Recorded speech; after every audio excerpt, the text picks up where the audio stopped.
ప్రభుత్వం ఇచ్చిన నామినేటెడ్ పోస్టులపై కొందరు టీడీపీ నేతలు పెదవి విరుస్తున్నారు. అసెంబ్లీ ఎన్నికల్లో సీట్లు త్యాగం చేసిన లీడర్లు రాష్ట్ర స్థాయి కార్పొరేషన్ చైర్మన్ పోస్టులు ఆశిస్తే పార్టీ నాయకత్వం జిల్లా పోస్టులతో సరిపెట్టింది. దీంతో ఇచ్చిన పదవులతో సర్దుకుపోవాలని కొందరు నేతల అనుచరులు సూచిస్తూ ఉంటే అదేం పోస్ట్ అని అసంతృప్తి వ్యక్తం చేసేవారు లేకపోలేదు. ఉమ్మడి విజయనగరం జిల్లాలో ఇప్పుడు ఇదే పరిస్థితి ఉంది. ఇంతకీ సంతృప్తిగా ఉన్న నేతలెవరు, అసంతృప్తి వ్యక్తం చేస్తున్నదెవరు? టికెట్లు ఆశించి భంగపడిన వారికి ఇచ్చిన పదవులేంటి? నామినేటెడ్ పదవుల భర్తీలో కూటమి ప్రభుత్వం ఆచితూచి వ్యవహరిస్తోంది. ఈ విషయంలో తప్పటడుగులు వేస్తోందన్న విమర్శలు ఉన్నాయి. నచ్చిన పదవి రాకపోయినా వచ్చిన దాంతో సర్దుకుపోవడం మంచిదని కొందరు నేతల అనుచరులు సూచిస్తున్నారు. మరికొందరైతే ఇచ్చిన పదవులు సంతృప్తికరంగా లేవని పెదవి వీరుస్తూ టీడీపీ అధినాయకత్వం తీరుపై అసంతృప్తి వ్యక్తం చేస్తున్నారని అంటారు. అసెంబ్లీ ఎన్నికల్లో టికెట్లు ఆశించి భంగపడిన నేతలు రాష్ట్ర స్థాయి కార్పొరేషన్ చైర్మన్ పదవులు ఆశించారు. కానీ చివరికి చిన్న పోస్టులు ఇచ్చారని చిన్నబుచ్చుకుంటూ ముఖం చిట్లిస్తున్నారు. జిల్లా పదవులతో సరిపెట్టడంతో అంతా భ్రాంతియేనా అనుకుంటున్నారు. ఉమ్మడి నియోజకవర్గం జిల్లాలో గత ఎన్నికల్లో సీటు ఆశించి భంగపడిన నేతలకే ఇప్పటి వరకు నామినేటెడ్ పోస్టులు దక్కాయి. నెల్లిమర్ల సీటును జనసేనకు కేటాయించడంతో ఇక్కడ తెలుగుదేశం ఇన్ఛార్జిగా పనిచేసిన బంగారాజుకు రాష్ట్ర సహకార మార్కెటింగ్ సమాఖ్య మార్క్ఫెడ్ చైర్మన్ పదవి దక్కింది.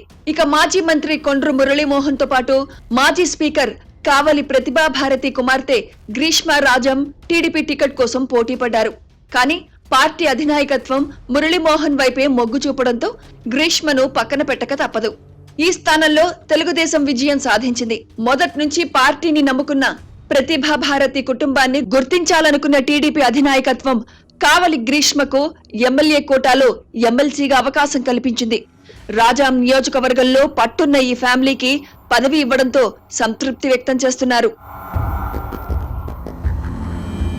ఇక జిల్లా సహకార కేంద్ర బ్యాంక్, డీసీసీబీ, జిల్లా సహకార మార్కెటింగ్ సొసైటీ, డీసీఎంఎస్ చైర్మన్ పదవుల కోసం టీడీపీ సీనియర్ నేత కడగల ఆనంద్ సహా పలువురు నేతలు ప్రయత్నించారు. విజయనగరం పార్లమెంట్ నియోజకవర్గ ఇన్ఛార్జి కిమిడి నాగార్జునకు డీసీసీబీ చైర్మన్ పోస్ట్ అప్పగించింది. వాస్తవానికి గత ఎన్నికల్లో చీపురపల్లి నియోజకవర్గం నుంచి కిమిడి నాగార్జున పోటీ చేస్తారని అధినేత చంద్రబాబు నాయుడు ప్రకటించారు. కానీ పలు రాజకీయ సమీకరణలతో మాజీ మంత్రి కిమిడి కళా వెంకట్రావుకు తెలుగుదేశం టికెట్ ఇచ్చారు. వైసీపీ అభ్యర్థి బొత్స సత్యనారాయణను ఓడించేందుకు కళా వెంకట్రావు సరైన జోడీ అని అధిష్టానం భావించి చీపురపల్లి సీట్ ఇవ్వడంతో గెలిచారు. ఈ నియోజకవర్గ టికెట్ ఆశించి భంగపడిన కిమిడి నాగార్జునకు డీసీసీబీ చైర్మన్ పదవి ఇచ్చారు. దీంతో యువనేత అనుచరుల ఆనందానికి అవధుల్లేవు. ఇక జిల్లా సహకార మార్కెటింగ్ సొసైటీ డీసీఎంఎస్ చైర్మన్ గా గొంప కృష్ణను ప్రభుత్వం నియమించింది. అమెరికాలో సాఫ్ట్వేర్ రంగంలో స్థిరపడిన గొంప కృష్ణను శృంగవరపుకోట టీడీపీ సీటు ఇస్తామని టీడీపీ నాయకత్వం అక్కడి నుంచి ఇక్కడకు రప్పించింది. గొంప కృష్ణకే బీఫారమని అధిష్టానం పదే పదే సంకేతాలు ఇచ్చింది. నియోజకవర్గం ఇన్ఛార్జిగా మాజీ ఎమ్మెల్యే కోళ్ల లలిత కుమారి ఉన్నప్పటికీ పార్టీ కార్యక్రమాల కోసం ఈయనే నిధులు ఖర్చు పెట్టారు. కానీ తప్పనిసరి పరిస్థితుల్లో గొంప కృష్ణను కాదని కోళ్ల లలిత కుమారికే ఎమ్మెల్యే టికెట్ కేటాయించింది. అభ్యర్థిని గెలిపించుకునే బాధ్యతలను ఈయనపైనే పెట్టడంతో తన పనిని పూర్తి చేశారు. కూటమి ప్రభుత్వంలో రాష్ట్ర స్థాయిలో కీలకమైన నామినేటెడ్ పోస్టు వస్తుందని భావించిన గొంప కృష్ణను చివరికి డీసీఎంఎస్ చైర్మన్ గా నియమించింది. కానీ ఈ పదవిపై అసంతృప్తి వ్యక్తమవుతోంది. పార్టీ కోసం త్యాగాలు చేసిన వారికి గుర్తింపు దక్కలేదా? తమ పరిస్థితి ఏంటన్నది ద్వితీయ శ్రేణి లీడర్ల ప్రశ్న. నామినేటెడ్ పదవులు ఆశించే వారి సంఖ్య వందల్లో ఉంటే పదుల సంఖ్యలోనే పోస్టులున్నాయి. ఈ దశలో ఏదో ఒకటి అనుకునేవారు ఉన్నారు. పార్టీ కోసం సర్వం త్యాగం చేసిన తమకు గుర్తింపు దక్కలేదనుకునేవారు లేకపోలేదు.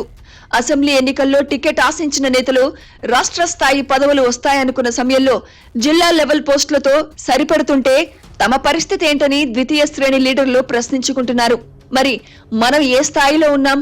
అటువంటి పదవులు కనీసం ఊహించుకోవటానికి కూడా సరితూగం కదా అనుకుని తమను తామే సముదాయించుకుంటున్నారు ఉమ్మడి నియోజకవర్గం జిల్లా తెలుగుదేశం నేతలు. పార్టీ అధినాయకత్వం నిర్ణయం ఎలా ఉంటుందో చూడాలి మరి.